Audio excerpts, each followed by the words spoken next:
Hello students, आज की इस वीडियो में हम हमारे जो सीडलेस प्लांट्स हैं उनकी चौथी कैटेगरी, चौथी सब डिवीज़न को डिस्कस कर रहे हैं, जिसका नाम है फिलिसिनोफाइटा और इसे फर्न्स भी कहा जाता है। तो चलिए फिलिसिनोफाइटा को स्टार्ट करते हैं और चैप्टर नंबर हमारा 8 कंटिन्यू है। डाइवर्सिटी अमंग प्लांट्स को हम डिस्कस कर रहे हैं, तो आज हम जो है वो फिलिसिनोफाइटा फर्न्स के बारे में पढ़ेंगे। Ferns are most diverse and conspicuous of spores producing vascular plants. Vascular plants जो हैं, जो प्लांट्स स्पोर प्रोड्यूस करते हैं, इनके अंदर जो फर्न्स हैं ये बड़ा डाइवर्स ग्रुप है, बहुत ही बड़ा ग्रुप है। इनके अंदर बड़े बड़े प्लांट्स आते हैं और ये जो है वो बहुत ही उनमें जो है वो ज़्यादा नुमायाँ हैं, मतलब उनके अंदर जो है वो ये ज़्यादा हमें दिखता है, ज़्यादा जो है वो ज़्यादा प्लांट्स के अंदर आते हैं। इसके अंदर जो है वो ज़्यादा प्लांट्स पाए जाते हैं। Most of these are found in tropical regions, but many species grow abundantly in damp habitat and temperate regions. तो बहुत सारे इनके अंदर जो प्लांट्स हैं वो ट्रॉपिकल रीजन्स के अंदर होते हैं, मतलब जो हॉट गर्म इलाके जो माउंटेन रीजन्स हैं उनके अंदर ये मिलते हैं हमें। और इनमें से जो है वो बहुत सारे डैम्प हैबिटेट के अंदर भी रहते हैं। डैम्प का मतलब है जिसके अंदर पानी ज़्यादा हो। जो गीले इलाके हैं उनके अंदर भी ये ज़्यादा पाए जाते हैं और वहाँ पर टेम्परेचर जो है वो मॉडरेट होना चाहिए, तो ऐसे इलाकों में ये पाए जाते हैं। They range from in size from small delicate filmy ferns to floating aquatic to tall trees. इनके अंदर जो है वो इनकी रेंज जो है, इनकी साइज़ जो है वो बहुत छोटे प्लांट से लेकर इनकी बड़े बड़े प्लांट्स तक इनकी साइज़ जाती है। इनके अंदर छोटे डेलिकेट मतलब बहुत ही नाजुक छोटे जो है वो जो फ्लोट करते हैं पानी के ऊपर, जो है वो फ्लोट करते रहते हैं। ऐसे छोटे प्लांट से लेकर ये जो है वो इनके अंदर बड़े बड़े प्लांट्स भी आते हैं। बड़े जो टाल ट्रीज़ हैं ऐसे भी इस ग्रुप के अंदर आते हैं। Ferns show heteromorphic alternation of generation.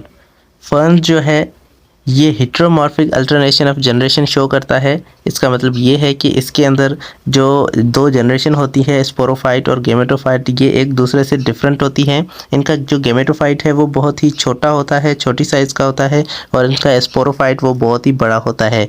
Sporophyte जो है ये डोमिनेंट होता है और ये अल्टरनेशन ऑफ जनरेशन शो करते हैं। इसका मतलब ये है कि इसके अंदर जो दो जनरेशन है ये आपस में अल्टरनेट होती है सेक्सुअल और असेक्सुअल रिप्रोडक्शन के ज़रिए, in which the sporophyte is dominant. और इनके अंदर स्पोरोफाइट इनका जो होता है वो बड़ा प्लांट होता है और वो डोमिनेंट होता है, मतलब ज़्यादातर जो है वो हमें स्पोरोफाइट दिखता है। Sporophyte generation possess true roots stem and leaves. इनके जो स्पोरोफाइट इनका जो है उसके अंदर ट्रू रूट्स होती हैं, स्टेम होते हैं और लीव्स होते हैं।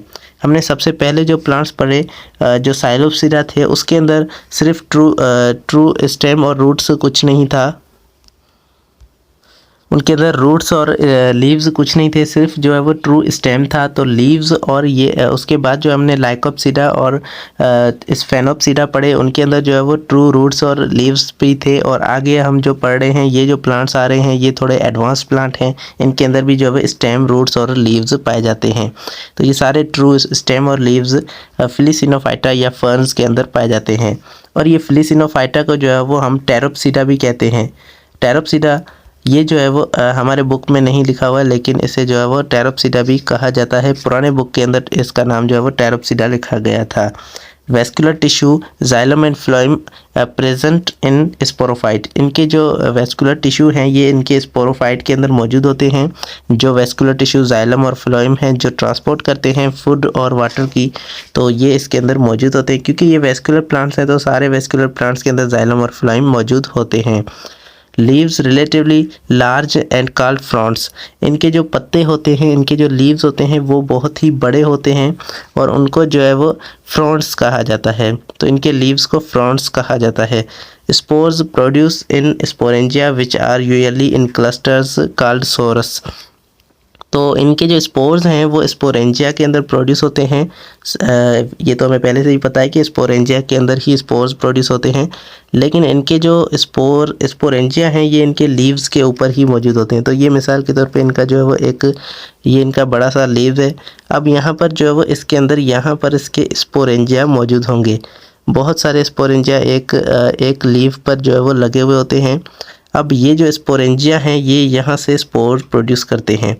अब ये बहुत सारे स्पोरेंजिया हैं, मतलब स्पोरेंजिया का एक पूरा सा क्लस्टर है, एक पूरा ग्रुप है स्पोरेंजिया का। इस सारे को जो है मिलाकर सोरस कहा जाता है। तो ये एक को सोरस कहा जाता है, अगर ज़्यादा है तो इन्हें सोराए कहा जाता है।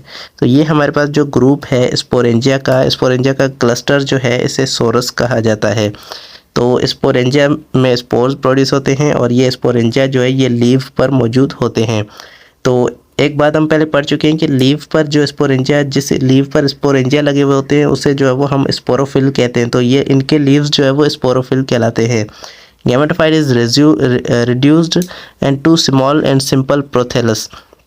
उनका जो गैमेटोफाइट होता है वो गैमेटोफाइट रिड्यूस होता है, मतलब डोमिनेंट स्पोरोफाइट है तो गैमेटोफाइट जो है ये रिड्यूस है और ये छोटी साइज़ का होता है, बहुत ही छोटा होता है, तकरीबन कहते हैं कि 1 सेंटीमीटर जितना वाइड होता है और ये सिंपल प्रोथेलस की तरह होता है। प्रोथेलस का मतलब ये है कि इनके जो गैमेटोफाइट की बॉडी है वो छोटी होती है, बहुत ही सिंपल होती है।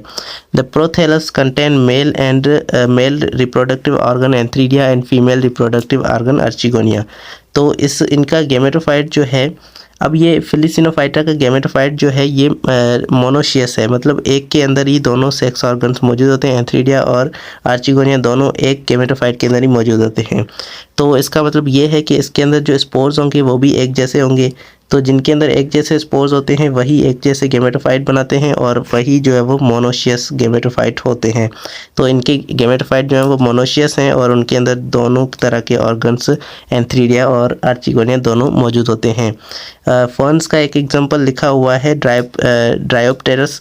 ड्रायोप्टेरस जो है ये एक प्लांट है जो फर्न्स की कैटेगरी के अंदर आता है। तो ये हमारे पास आज का टॉपिक था फर्न्स का। तो होपफुली ये लेक्चर आपको समझ में आ चुका होगा। कोई क्वेश्चन हो तो कमेंट के अंदर पूछ सकते हैं और हम जो है नेक्स्ट वीडियो में हम इवोल्यूशन ऑफ लीव को डिस्कस करेंगे। तब तक के लिए thank you so much for watching.